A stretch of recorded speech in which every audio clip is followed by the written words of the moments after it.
All right, guys, thank you for that update. We'll talk to y'all in the second hour here on FreightWaves. Right now, we're going to welcome in our Check Call Communities Chair, Mary O'Connell, to get in a little bit about this week's Communities Update. Mary, thank you for joining us.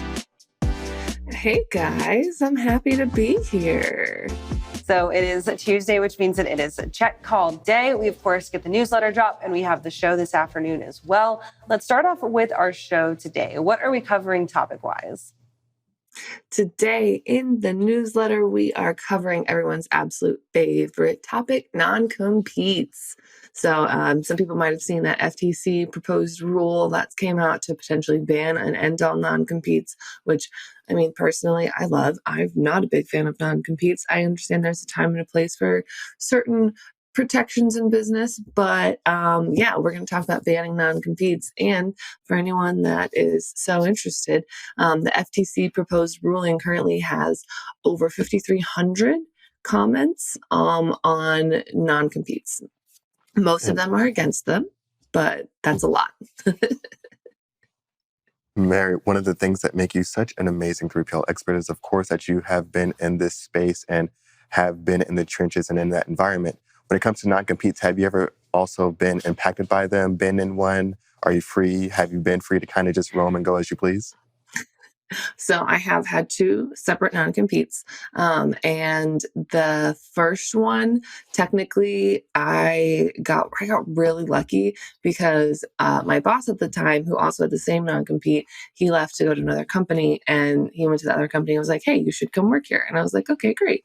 And so I went to go leave, and I actually had to legal had to sign off on me leaving because technically I had a non-compete and that was a competitor. But I was a low enough level employee that they were like, she's not really going to do anything because I wasn't in brokerage anymore at that point in time. I had moved to pricing, and anyone that's in pricing knows that there's nothing you do in pricing that makes it super unique. It's pricing. That is what it is. There's no super top secret things that you can take from one company to another. Pricing is what it is. Non-competes are one of those things that, of course, are fascinating in the industry and something that, I personally have a very large vested interest in coming out of the broadcast industry where non-competes are rampant and often super, super damaging.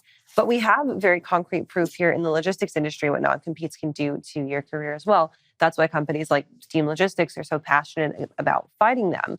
When we're talking about the support for this FTC ruling, how much of that is backed by individual support? How much of that is backed by company support? And do you think that there is maybe a heavier weight versus one or the other? So from the comments that I went through, because of course I'm a nerd that sat there the first day that comments were open, and 300 people submitted comments the first day, and I read most of them. I think of a majority of the comments, there are very few that are in favor of a non-compete. Seems like a lot of people are, against non-competes because it ultimately negatively impacts their life if they have to go work in a completely other industry but definitely taking a significant pay cut for at least a year or sometimes even two, so that way they can then come back to the industry they may have 5, 10, 15, 20 years in, just to switch employers, which is completely unfair, but I'll get on that soapbox a different time. But I definitely think that if there's pressure from companies and large companies, small companies, all companies alike, mixed with individual pressure, that just is more than a sign. That's like a giant sign for anyone that, this is maybe not something that we should be moving forward with, and we should maybe put something else into place if businesses are worried about customers leaving or something like that. Like a non-solicit, completely fine. I have no problem with that. But also at the same time, if I'm a business, why do I feel like if one person leaves, all of my customers are going to leave? Why do I feel like my business and my ability to deliver on what I've promised? If I feel that, if one person leaves and everyone else is going to leave, maybe I should do a little bit of soul searching and see what it is that I'm so worried about internally here at my business that would cause all of my customers to leave if one person left.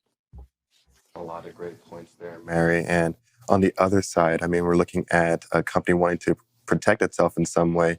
Where does the balance really hit when you're looking at a company trying to protect some internal sources and maybe processes versus really employers or employees' means of living and just freedom just to work where they want to work?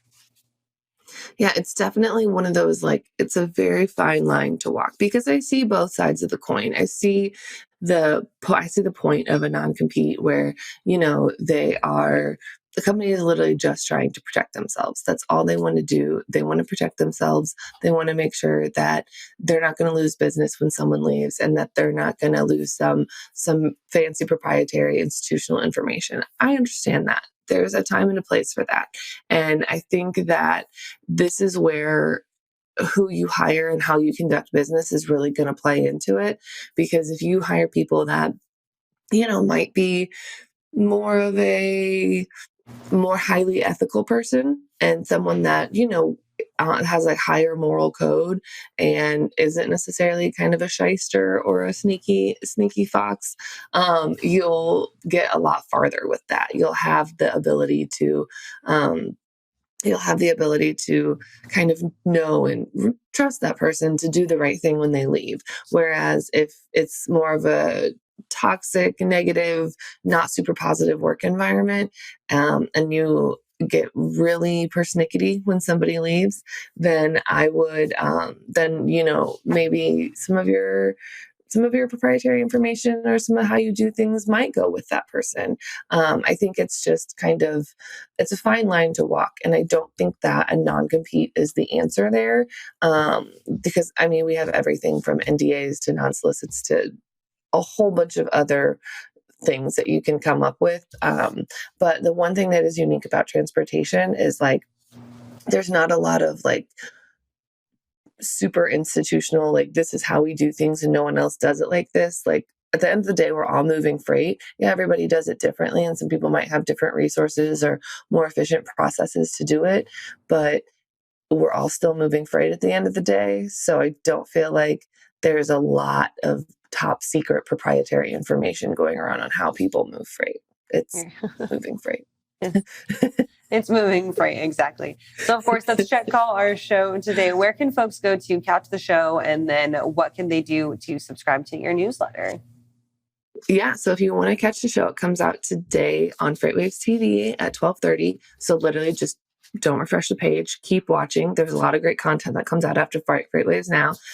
You can subscribe to the newsletter on freightwaves.com/subscribe. You can also just hang out on LinkedIn because don't worry, I'll post about that there too.